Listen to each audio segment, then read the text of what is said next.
नमस्कार सभी को, मैं प्रियंका सागवाल चौहान आपके सामने लेकर आई हूँ पार्ट 4 ऑफ इलेक्ट्रोकेमिस्ट्री। जैसा यहाँ आप देख रहे हैं कि हम यहाँ पे पढ़ने वाले हैं मोलर कंडक्टिविटी। क्योंकि मोलर कंडक्टिविटी में क्या है, हमें मोल लेना है। दैट मीन्स हमें 1 ग्राम मोल आपके किसी भी इलेक्ट्रोलाइट के हमें बना लेना है सोल्यूशन। कोई भी सब्सटेंस हमने 1 ग्राम मोल लिया, उसको हमने डिसॉल्व किया, सो वहाँ पे उस जो इलेक्ट्रोलाइट को हम बोलते हैं 1 ग्राम मोल ऑफ एन इलेक्ट्रोलाइट बोल सकते हैं, या फिर 1 ग्राम मोल का सोल्यूशन बोल सकते हैं। अब यहाँ पे हम इसकी कंडक्टिविटी यहाँ पे फाइंड आउट करने जा रहे हैं। तो हमें सिर्फ यही देखना है कि उसके अंदर नंबर ऑफ़ आयंस कितने प्रोड्यूस हो रहे हैं। अगर नंबर ऑफ़ आयंस हमारे अच्छी तरह से प्रोड्यूस हो रहे हैं, दैट मीन्स वो कंसनट्रेशन के ऊपर डिपेंड करता है, कितना वॉल्यूम हमने लिया। जैसे फॉर एग्जांपल मैं क्या ले लेती हूँ, एक वॉल्यूम एक फिक्स ले लेती हूँ। जैसे कि ये आपको पता ही है कि ये हमारे पास क्या आ जाएगी, क्यूब आ जाएगी। दैट मीन्स हमने कोई वेसल ऐसा ले लिया जिसकी जो है 1 सेंटीमीटर लेंथ हो, 1 सेंटीमीटर ब्रेड्थ हो और 1 सेंटीमीटर हाइट हो। तो यहाँ पे इसका जो वॉल्यूम हो जाएगा 1 सेंटीमीटर क्यूब हो जाएगा। सो हमने 1 सेंटीमीटर क्यूब का एक वॉल्यूम का जो बिकर लिया है, उसमें हमने क्या किया, उसमें हम क्या कर रहे हैं, अपनी कंडक्टिविटी को मेज़र कर रहे हैं। वो भी क्या है, उसके अंदर 1 ग्राम मोल ऑफ इलेक्ट्रोलाइट है। सो यहाँ पे हम मोलर कनेक्टिविटी को मेज़र करेंगे लैम्डा एम से। Lambda m represent as a molar conductivity. Molar conductivity, so यहाँ पे it may be defined as the conducting power of all the ions produced by dissolving 1 gram mole of electrolyte placed between 2 large electrodes।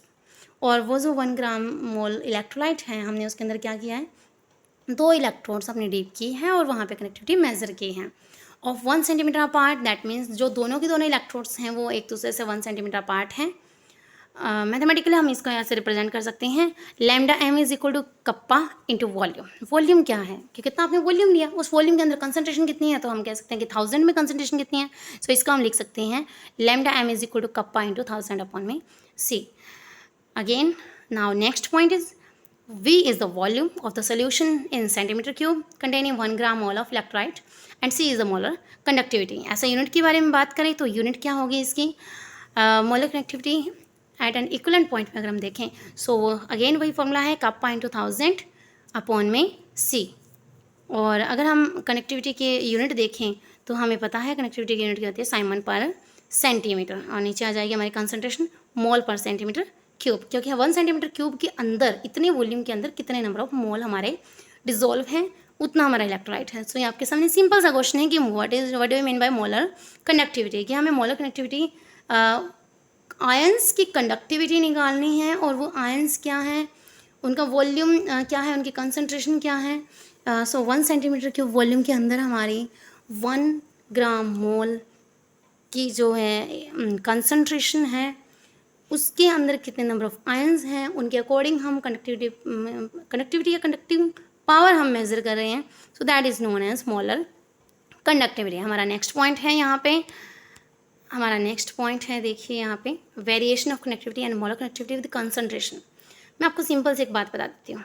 अगर आपके पास कोई concentrated solution है और अगर आप उसको डाइल्यूटेड करते जा रहे हो, अगर आप उसको डाइल्यूटेड करते जा रहे हो तो उससे क्या होगा, उसके आयंस जो हैं वो ज़्यादा, मतलब ज़्यादा से ज़्यादा उसके अंदर आयंस बनेंगे। आप कोई सोल्यूट ले लीजिए, फॉर एग्जांपल NaCl है। अब NaCl को ब्रेक करने के लिए हम उसके अंदर थोड़ा सा एक्वस डाल रहे हैं। एक्वस डालने से क्या हो रहा है, डाइल्यूटेड करने से क्या हो रहा है, वो आयंस में ब्रेक हो रहा है। ब्रेक होने पर क्या होगा, जितने ज़्यादा आयंस डाइल्यूटेड करेंगे उतनी ज़्यादा आयंस ब्रेक होंगे, उतनी ज़्यादा हमारे पास नंबर ऑफ़ आयंस मिलेंगे, और उतनी ज़्यादा नंबर ऑफ़ आयंस मिलेंगे तो हमारे पास कंडक्टिविटी इंक्रीज़ होगी।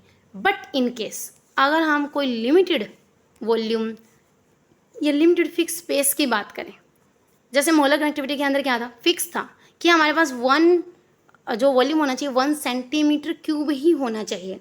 अब 1 सेंटीमीटर क्यूब के अंदर जितने मेरे कंसंट्रेशन थी, अगर मैं इसको डाइल्यूटेड कर दूँगी तो मेरे नंबर ऑफ़ आयन और कम हो जाएंगे, क्योंकि मेरे पास जो एरिया है, जो वॉल्यूम है, वो कितना है 1 सेंटीमीटर क्यूब।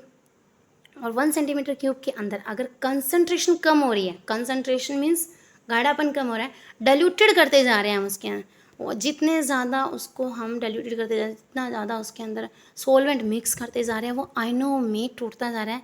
आयनों में टूटने से क्या होगा, उसकी मोलर कंडक्टिविटी इंक्रीज़ होगी। ये देखिए यहाँ पे मोलर कंडक्टिविटी इंक्रीज़, अगर हमारी कंसंट्रेशन डिक्रीज़ हो जाए एक लिमिटेड वॉल्यूम के अंदर, कंसंट्रेशन डिक्रीज़ कब होगी, जब हम उसको डाइल्यूशन इंक्रीज़ कर देंगे। सो इससे क्या होगी, हमारी मोलर कंडक्टिविटी इंक्रीज़ होगी। एक बार दोबारा से फिर समझा रही हूँ मैं कि अगर आपके पास 1 सेंटीमीटर क्यूब वॉल्यूम है और उस वॉल्यूम के अंदर जितनी कंसंट्रेशन है, उस कंसंट्रेशन में आपने एक्वस मिक्स कर दिया या कोई सॉल्वेंट मिक्स कर दिया, डाइल्यूशन करने से क्या हुआ, उसकी वहाँ पे कंसंट्रेशन कम हो गई, मीन्स वो कंसनट्रेटेड कम हो गया, डाइल्यूटेड ज़्यादा हो गया। दैट मीन्स आयनों में ज़्यादा ब्रेकडाउन हो गया। जितने ज़्यादा नंबर ऑफ आयन्स होंगे उतनी ही ज़्यादा कंडक्टिविटी बढ़ेगी। तो ये सिंपल सी बात है, हमारे सामने लिखा पड़ा है कि ये क्या कर रहे हैं, molar conductivity increase with decrease in concentration, और या फिर कह सकते हैं इंक्रीज इन डाइल्यूशन, क्योंकि जो कंडक्टिविटी है वो सीधा सीधा डिपेंड करती है नंबर ऑफ आयन्स पर, नंबर ऑफ आयन्स पर। ओके, नाउ द कंडक्टिविटी, और अगर हम सिंपल कनेक्टिविटी की बात करें, ये मोलर कनेक्टिविटी थी क्योंकि यहाँ पे 1 सेंटीमीटर क्यूब हमने वॉल्यूम फिक्स लिया हुआ था। अब मैं सिंपल सी बात कह रही हूँ, सिंपल हम कनेक्टिविटी की बात करें, सो ये डिक्रीज़ हो जाएगी अगर मैंने कंसंट्रेशन डिक्रीज़ ले ली, मीन्स डिक्रीज़ कर लें। अगर मैंने नंबर ऑफ़ आयन कम लिए हैं, नंबर ऑफ़ आयन कम है, तो उससे क्या होगा, कनेक्टिविटी कम होगी ना। This is because number of ion per unit volume that carry the current in the solution वो डिक्रीज हो जाएंगे, क्योंकि जितना मैंने वॉल्यूम लिया है उसमें नंबर ऑफ आयंस कम है, तो हमारी कनेक्टिविटी डिक्रीज हो जाएगी। लेकिन मोलर कनेक्टिविटी में हमारे पास फिक्स था volume, so that according that per unit volume में नंबर ऑफ आयन कम हो रहे हैं तो हमारी कनेक्टिविटी डिक्रीज होगी। लेकिन वैसे हम डाइल्यूटेड करते जा रहे हैं, डाइल्यूटेड करते जा रहे हैं, डाइल्यूटेड करते जा रहे हैं, तो उससे हमारे आयंस, नंबर ऑफ आयंस बढ़ रहे हैं, नंबर ऑफ आयंस बढ़ने से हमारी कनेक्टिविटी इंक्रीज हो जाएगी। दोनों ही पॉइंट डिफरेंट है, तो इनको अपना ध्यान से करना। This is because the total volume हमारा V जो है सोल्यूशन कंटेनिंग 1 मोल है उसके अंदर इलेक्ट्रोलाइट। कंडीशन इसने 1 मोल की ली हुई है कि 1 मोल ही है बस उसके अंदर इलेक्ट्रोलाइट। वो increase with increase in dilution, जैसे जैसे हम उसके अंदर डाइल्यूशन करते जा रहे हैं वो जो आयंस हैं वो इंक्रीज हो रहे हैं। Okay, it is found that decrease in kappa on dilution of a solution. Now okay, दोबारा देख लीजिए इसको।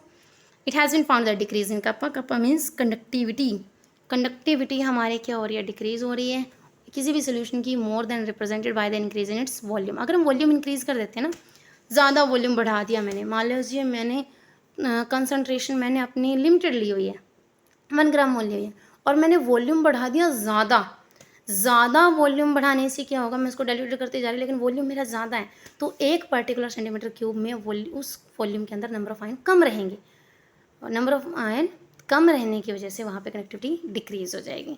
ओके, ग्राफिकल रिप्रेजेंटेशन देख लीजिए आप थोड़ा सा। इसमें क्या है हमारे पास, ये देखिए 2 चीज़ें ली हुई हैं, एक तो लिया हुआ है वीक इलेक्ट्रोलाइट, एक लिया हुआ है स्ट्रॉन्ग इलेक्ट्रोलाइट। वीक इलेक्ट्रोलाइट का बता देती हूँ थोड़ा सा।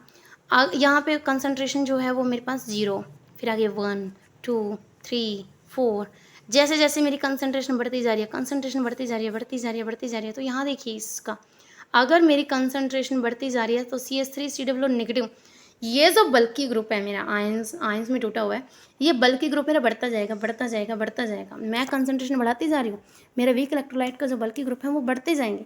उनके इंक्रीज होने से क्या होगा, वहाँ पे इतने नंबर ऑफ बल्कि ग्रुप जो है आपस में स्टेरिक हिंड्रेंस क्रिएट करेंगे, और स्टेरिक हिंड्रेंस से क्या होगा, स्टेरिक रिपल्सन होगी, रिपल्सन होगी तो वहाँ पे क्या होगी, कनेक्टिविटी डिक्रीज़ हो जाएगी, कनेक्टिविटी डिक्रीज़ हो जाएगी। तो यहाँ पे आप सीधा सीधा ग्राफ देख सकते हैं हमारे पास कि जैसे जैसे वीक इलेक्ट्रोलाइट को कंसंट्रेशन को हम इंक्रीज़ करते जा रहे हैं, हमारी कनेक्टिविटी डिक्रीज़ होती जा रही है, क्योंकि यहाँ पे हमारी कनेक्टिविटी ज़्यादा थी, यहाँ पे हमारी कनेक्टिविटी ज़्यादा थी, कनेक्टिविटी क्या होती जा रही है, डिक्रीज़ होती जा रही है।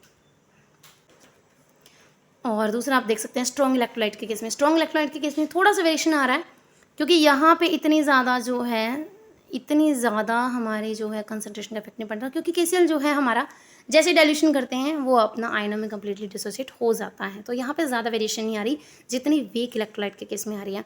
अब देख सकते हैं कि मोलर कनेक्टिविटी डिक्रीज़ हो रही है जैसे जैसे कंसंट्रेशन इंक्रीज़ हो रही है। तो आपको कंसंट्रेटेड नहीं करना, आपको डाइल्यूटेड करना चाहिए, क्योंकि डाइल्यूटेड करने से क्या होगा, नंबर ऑफ आयंस उतने ज़्यादा ब्रेक डाउन होंगे, ब्रेक डाउन होने के बाद उतनी ज़्यादा कनेक्टिविटी इंक्रीज़ होगी। आप आगे देख सकते हैं हमारा नेक्स्ट पॉइंट है हमारा limiting molar connectivity.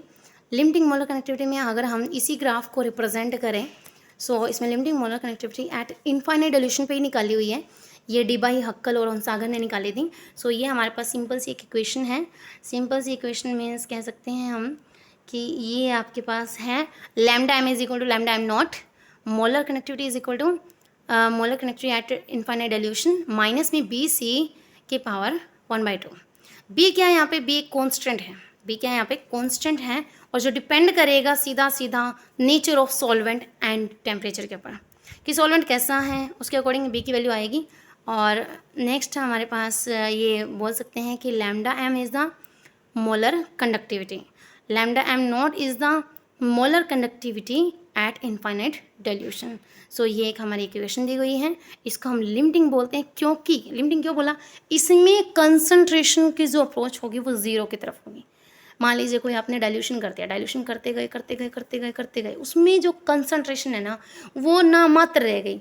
नामात्र means 0 point something उसमें कंसंट्रेशन रह गई।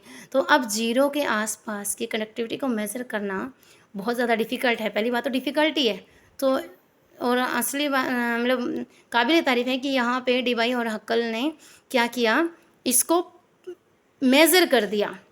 It is possible to determine the molar connectivity at infinite dilution, दो केसेस में strong electrolyte and weak electrolyte. So यहाँ पे इन्होंने वर्सेस जो डायग्राम है इसी को प्लॉट किया है। सो हम अगेन रिपीट करते हैं कि लिमिटिंग मोलर कनेक्टिविटी वो है जब हमारी कंसंट्रेशन अप्रोच करे ज़ीरो पे, is known as limiting molar conductivity at infinite dilution. I hope आपको क्लियर हो गया होगा पॉइंट। ओके, तो हमने 3 इम्पॉर्टेंट पॉइंट डिस्कस किए हैं यहाँ पे। सबसे पहला हमने मोलर कनेक्टिविटी, सेकंड हमने किया है मोलर कनेक्टिविटी वर्सेस कंसंट्रेशन का डायग्राम, और तीसरा हमने किया limiting molar connectivity. Okay, thank you so much.